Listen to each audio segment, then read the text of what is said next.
નમસ્કાર, ધર્મલોકમાં આપનું સ્વાગત છે. હું છું સંદીપ. દર્શક મિત્રો, આપણે સત્સંગ કરતા હોઈએ છીએ, પણ સત્સંગમાં આગળ વધવા શું કરવું જોઈએ? સફળતાના શિખર પર કેવી રીતે પહોંચી શકાય? જીવનમાં શાશ્વત સુખને કેવી રીતે પામી શકાય? તે તમામ વાતો આજે કરવી છે ધર્મના મર્મમાં, ધર્મલોકમાં.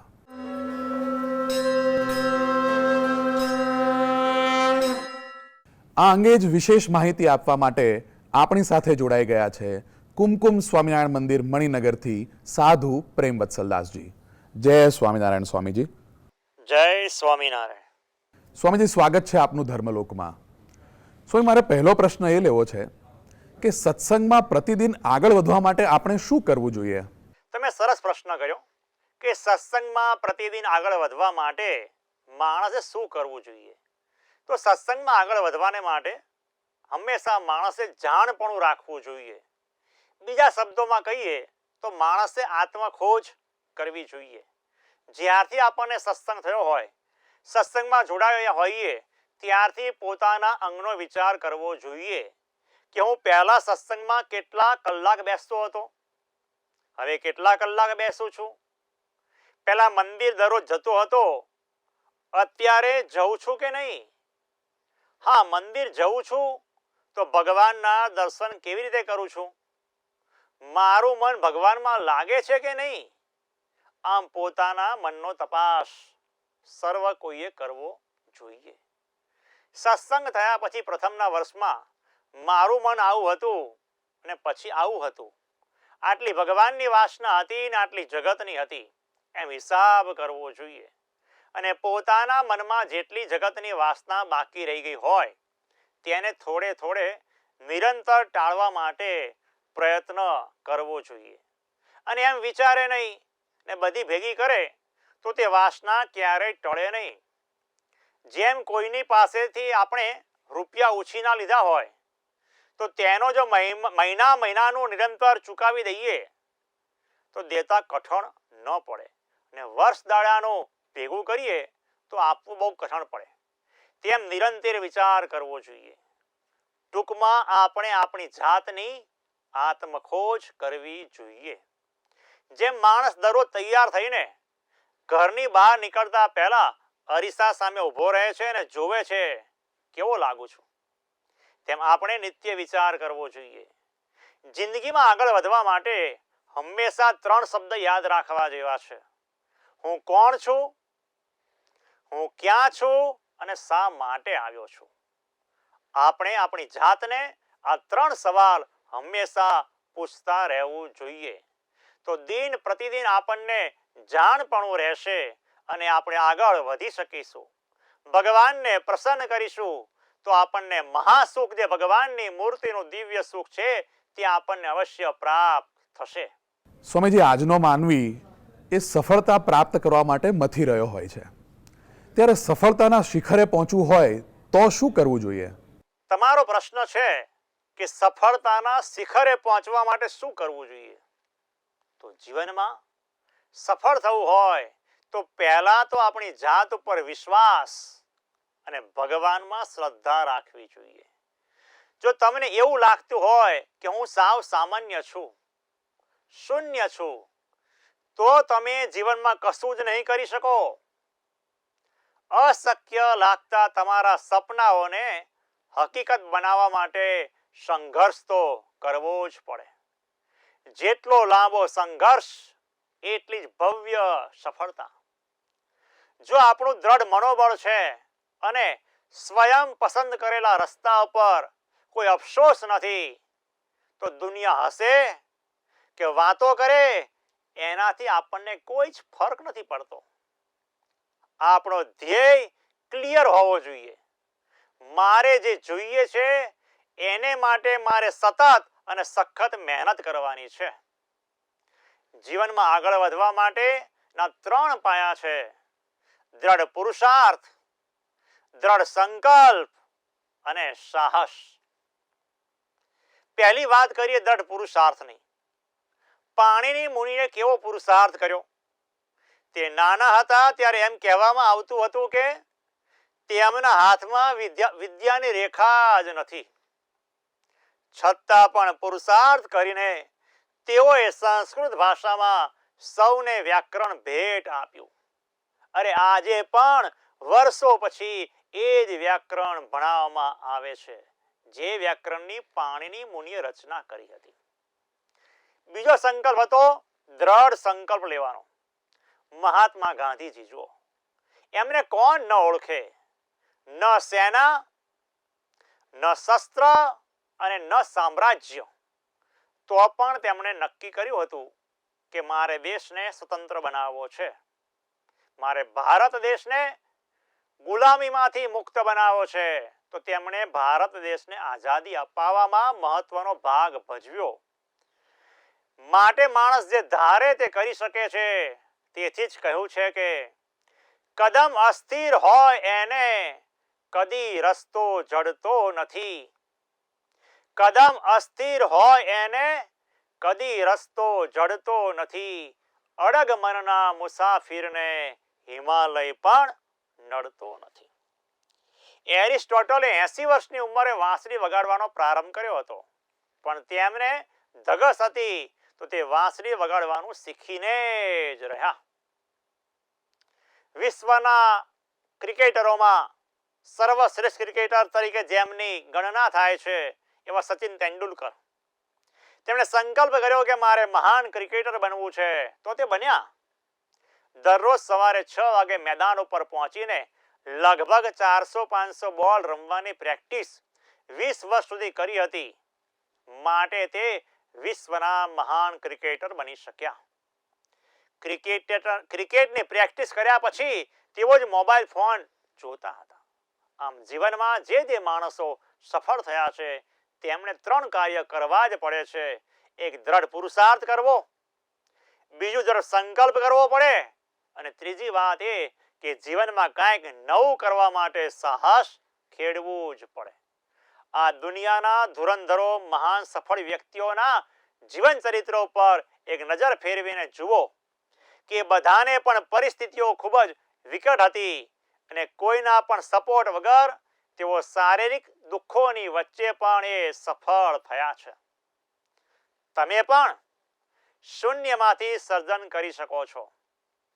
બસ પોતાના પર વિશ્વાસ રાખજો અને પરિશ્રમ કરતા રહેજો. આ દુનિયાના ધુરંધરો મહાન સફળ વ્યક્તિઓના જીવન ચરિત્રો પર એક નજર ફેરવીને જુઓ.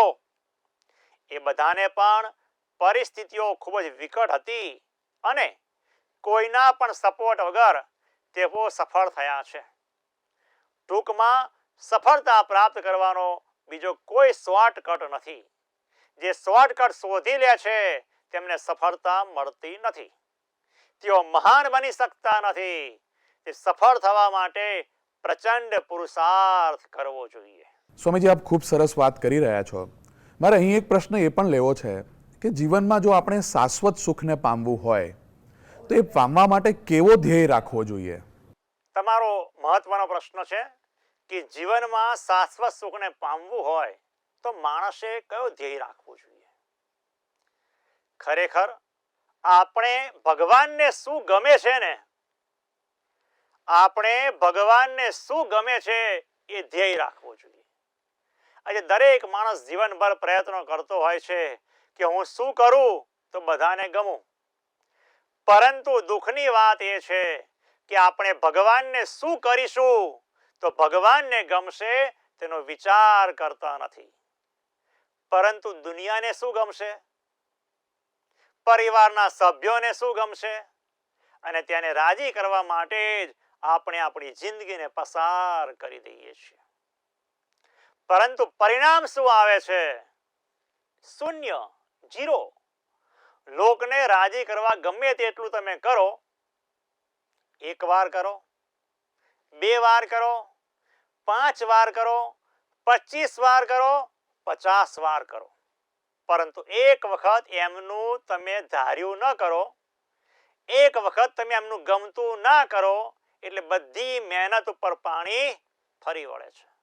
આ બધાનો જાત અનુભવ હશે જ. તેથી આપણે હવે થોડુંક આગળનું વિચારીએ અને ભગવાનને શું ગમે છે. ભગવાને આપણને મનુષ્ય જન્મ શેના માટે આપ્યો છે એનો વિચાર કરીએ અને ભગવાનને ગમે તેવું જીવન જીવવાનો પ્રયત્ન કરીએ. લોકમાં એમ કહેવાય છે, જેટલો ગોળ નાખીએ તેટલું ગળ્યું થાય, તેમ જેટલો સત્સંગ કરીએ તેટલું હૈયામાંથી અજ્ઞાન જાય. મણ લોટનો કંસાર કરીએ અને તેમાં પાસેર ગોળ નાખીએ તો ગળ્યું ન થાય, પણ કંસારને બદલે થૂલું થાય. ભગવાનના સંબંધ સિવાયની બીજી જે વાતો છે તેનાથી આપણે દૂર રહેવું જોઈએ. આ કાયાનગરમાં જીવ રાજા છે, એટલે કે આપણા શરીરનો રાજા જીવ છે. ધર્મ, જ્ઞાન, વૈરાગ્યાદિ ગુણો તે ખજાનો છે. દેહ, ઇન્દ્રિયો, અંતઃકરણ માંગણ જેવા છે. તે જીવની પાસે નોખું નોખું એટલે કે અલગ અલગ માંગ્યા જ કરે છે. જીવવા કહેશે મને સારું સારું ખાવાનું આપો, દેહ કહેશે મને સારું સારું ઓઢવાનું આપો, આંખ કહેશે મને ફિલ્મ જોવા દો, કાન કહેશે મને બધું સાંભળવા માટે આપો. ત્યારે જીવ જો નાદાર થઈને તેનું કહ્યું માને તો ધર્મ, જ્ઞાનાદિક સર્વે ગુણ તેને રહિત થઈ જાય. તેથી આપણે શ્રી સ્વામિનારાયણ ભગવાનની આજ્ઞા પ્રમાણે વર્તીએ તો આપણામાં બધા મોક્ષ સંબંધી સારા સારા ગુણોનો આવિર્ભાવ થાય. માટે ભગવાનને શું ગમે છે તે વિચાર રાખવો જોઈએ.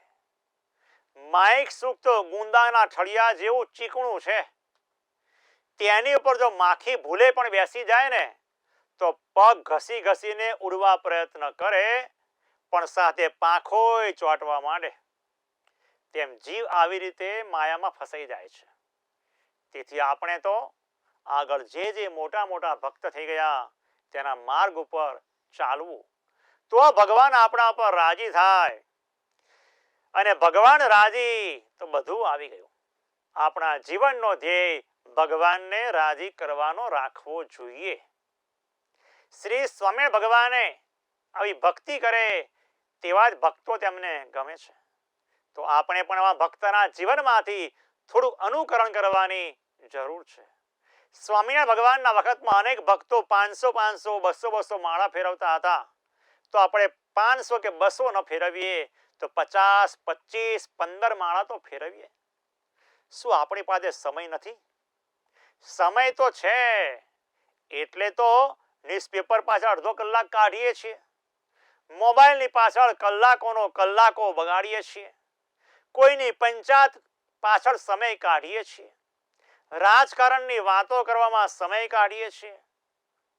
તેથી હવે આપણે થોડું જાગવાની જરૂર છે.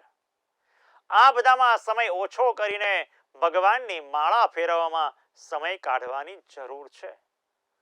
આમ તો વધુ નહીં તો એટલું તો આજે નક્કી કરવું જોઈએ કે જેટલી તમારી ઉંમર હોય એટલી તો માળા અવશ્ય ફેરવી જ જોઈએ.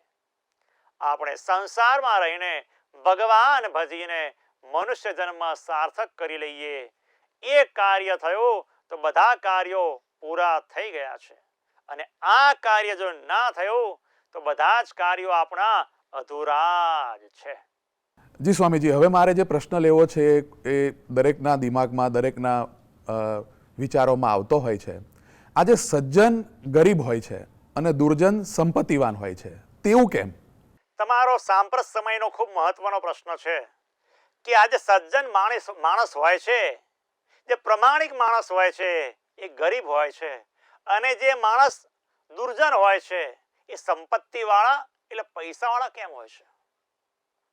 તો જુઓ, મહત્વની વાત એવી છે કે હાલ દેખાય છે આપણને તે સાચું છે કે નૈતિકતા, પ્રમાણિકતાને મૂકીને જે ધન પ્રાપ્ત કરે છે તે આપણને સુખી દેખાય છે, અને જે નીતિમત્તા રાખે છે તેને કાંઈ ખાસ મળતું જ નથી. એની સામે જ્યારે અનીતિથી ધન મેળવે છે તે સારી સારી ગાડીઓ ફેરવે છે, સારા સારા બંગલામાં રહે છે, સમાજમાં પણ તેની વાહવા જોવા મળે છે. પરંતુ આ લાંબો સમય ટકતું નથી. તેના પરિણામ સારા નથી હોતા. કહેવાય છે ને, સોનાની ગ્લેટવાળી વસ્તુ ઓરિજિનલ સોના કરતા વધારે ચળકાટવાળી દેખાય છે, પણ તેનું મૂલ્ય કશું નથી. હા, દુનિયાને એનાથી ઉલ્લુ બનાવી શકાય, દુનિયા પાસે વટ પાડી શકાય, દુનિયા સાગળ રોફ જમાવી શકાય, પરંતુ અસલિયત ટૂંક સમયની અંદર બહાર આવી જ જાય છે. નીતિમત્તા વગરનું ધન ટકતું નથી. આપણા શાસ્ત્રોમાં કહ્યું છે, પ્રમાણિકતા વગરનું અણહકનું મેળવેલું ગમે તેટલું ધન હોય તો પણ તે 10 વર્ષમાં નાશ પામે છે. આજ સુધીમાં ભગવાનની આજ્ઞા લોપીને, આપણા શાસ્ત્રોની આજ્ઞા લોપીને કોઈ સુખ્યો થયો નથી અને થવાનો પણ નથી. જેમ માણસ અત્યારે ફળ ભોગવે છે તે પહેલાના કર્મના ફળ ભોગવે છે, પરંતુ જે અત્યારે કર્મ કરે છે તેના ફળ પછી તેને ભોગવવા જ પડશે. માટે 100 વાતની એક વાત છે કે ભગવાને જે પ્રમાણે આપણને કીધું છે, શિક્ષાપત્રીમાં ભગવાન સ્વામિનારાયણે જે પ્રકારે નીતિમત્તા રાખવાની કીધી છે એ નીતિમત્તા આપણે રાખીશું તો જ સુખી થઈશું. અત્યારે ઘણા બધા માણસો અનીતિ કરીને જલસા કરતા દેખાય છે, પણ એમનો નાશ નજીકમાં જ છે. જેમ પાણીનો પરપોટો હોય એને ફૂટતા વાર લાગતી નથી, એમ પાણીના પરપોટાની જેમ જે અનીતિ કરે છે એનો ફુગ્ગો પણ ફૂટવાનો છે. માટે આપણે ભગવાનની આજ્ઞા પાળીશું એટલા સુખી થઈશું. હંમેશા આપણે આપણી નીતિમત્તાને મૂકવી નહીં, વ્યસન મુક્ત જીવન જીવવું, સદાચારમય જીવન જીવવું અને ભગવાન આજ્ઞાપરાયણ જીવન જીવીશું તો હંમેશા આપણે સુખી થઈશું. જી સ્વામીજી, આપે ખૂબ સરસ વાત કરી. આગળ જોઈશું વિશેષ રજૂઆત સુખની શોધમાં. તે પહેલા લઈએ એક નાનકડો વિરામ.